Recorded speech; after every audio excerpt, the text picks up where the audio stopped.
Hello friends, this is the question paper of BCA first semester. Subject is Principles of Management and the code is BCA 104. This paper is of 3 hours and the maximum marks is 75, and this paper is to be divided into 3 sections. Section A, B and C. Section A is a very short answer type questions. Attempt all 5 questions and each question carry 3 marks. Question first, explain the meaning of centralisation. Centralisation क्या है. Question second, what is mean by administrative management. ठीक है, management ना पूछ करके इन्होंने administrative management पूछा है. Next question third, what is strategic planning. तो स्ट्रैटेजिक प्लानिंग वो प्लानिंग है जो स्ट्रैटेजीज के साथ की जाती है, वो स्ट्रैटेजिक प्लानिंग है. Next question, explain briefly the nature of organisation. तो ऑर्गेनाइजेशन के नेचर एक्सप्लेन करने हैं. Next question fifth is define MBO, management by objective. Section B, short answer type questions. Attempt any 2 out of the 3 questions and this question is of 7.5 marks. Question 6, explain the concept of planning and describe its type. तो planning क्या है और planning के types both you have to explain in question 6.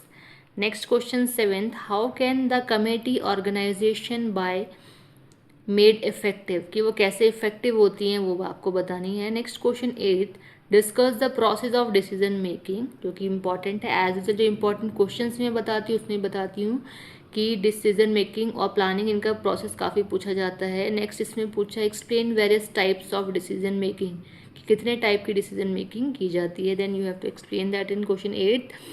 Next section C, long answer type questions. Attempt any 3 out of the following questions and the question is of 15 marks. Question 9th, what is motivation and explain the X and Y theory of motivation. तो motivation explain करना और इसकी दोनों theories, एक theory X and theory Y, both you have to explain in question 9th. Next question 10th, good communication is the foundation for sound management. कि जो good communication है वो एक फाउंडेशन है साउंड मैनेजमेंट का. आपको इस स्टेटमेंट को एक्सप्लेन करना है. एंड क्या पूछा है, and also explain the principles of effective communication. और इफेक्टिव कम्युनिकेशन के प्रिंसिपल्स भी आपको एक्सप्लेन करने हैं इस क्वेश्चन में. तो 2 चीज़ें पूछी गई हैं, एक तो स्टेटमेंट पूछी है और आपके इफेक्टिव कम्युनिकेशन के principles. Next question 11th is what do you understand by leadership. Leadership क्या है and the styles of leadership. Styles of leadership हमारे टाइप्स ऑफ लीडरशिप भी बोलते हैं हम इसको. तो टाइप्स एंड स्टाइल्स वो था same thing. You have to explain it in question number 11. ठीक है, तो 2 चीज़ें पूछी हैं, लीडरशिप और लीडरशिप के स्टाइल्स. ऑटोक्रेटिक वगैरह जो ये सारी दिए हैं ना वो है आपकी. Next question 12, define strategy. Strategy क्या है.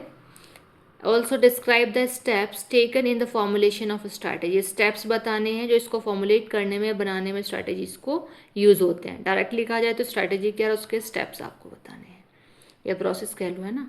Next and last question of this paper is, इस क्वेश्चन को हमारा 2 पार्ट्स में डिवाइड किया है. A part is what is scientific management, जो आपकी सिलेबस की स्टार्टिंग में है, साइंटिफिक और एडमिनिस्ट्रेटिव मैनेजमेंट. तो उसी का आपका साइंटिफिक मैनेजमेंट पूछा है. Next B part is discuss the role of scientific management. देखिए आपके क्वेश्चन 13 में 2 क्वेश्चन पूछे हैं, दोनों ही साइंटिफिक मैनेजमेंट से हैं. पहला साइंटिफिक मैनेजमेंट क्या है और फिर नेक्स्ट में पूछा है कि साइंटिफिक मैनेजमेंट के रोल क्या है.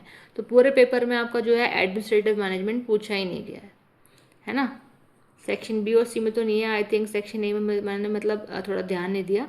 तो वैसे आपको एग्जाम में नहीं पता कि आपको साइंटिफिक मैनेजमेंट पूछा जाए या एडमिनिस्ट्रेटिव मैनेजमेंट, तो you have to prepare it with, आपको क्या करना है, दोनों ही प्रिपेयर कर लेना एग्जाम के लिए.